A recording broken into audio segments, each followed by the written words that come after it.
DW Africa Link News. Leaders of the G7 nations will meet today to discuss the way forward with Syria's new government as questions remain about episodic fighting along Turkey's border with the country. DW's Nicole Froelich has more. G7 leaders plan to meet today on forging a common approach to Syria's rebel leadership. The group of the world's leading industrialized countries has already stated that it will lend its full support to the transition for a government that is inclusive and non-sectarian. The rebels are largely in control of Syria now, and a sense of normalcy is returning to many places. U.S. Secretary of State Antony Blinken met with Turkish President Recep Tayyip Erdogan to discuss fighting in northern Syria, where the two states support rival groups.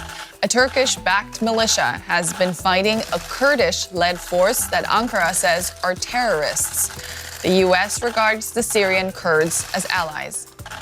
The civil war in Sudan continues to claim a rising number of victims. The paramilitary Rapid Support Forces, RSF, are accused of killing 24 people and wounding 30 others in the central Gezira state.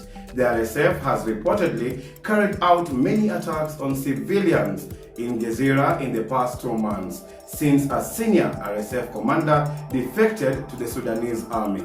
The group, which controls Gezira state, denies targeting civilians and claims it has been clashing with tribal fighters armed by the Sudanese military. Meanwhile, at least 6 civilians were killed and dozens wounded after the Sudanese army carried out airstrikes in the capital of South Darfur state, Nyala.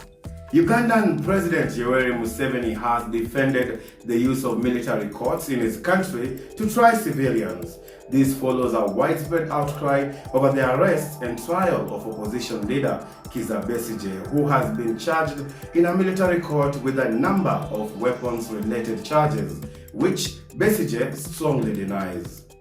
The 68-year-old opposition figure was abducted and forcibly taken to Uganda to face these charges while visiting Kenya last month. There is a history of hundreds of civilians being tried in Uganda's military courts by now, even though the country's constitutional court has ruled against the practice.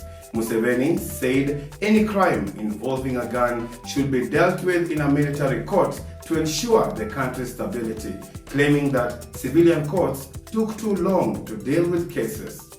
And it's another busy weekend ahead in Germany's Bundesliga, with SC Freiburg facing off against VfL Wolfsburg on Friday night.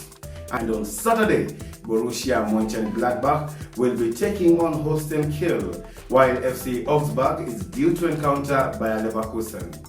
Thank you for joining me and my team for this news bulletin. Please come back soon for more. Make sure you subscribe and share your comments and love in the box below. I'm Andrew Wasike.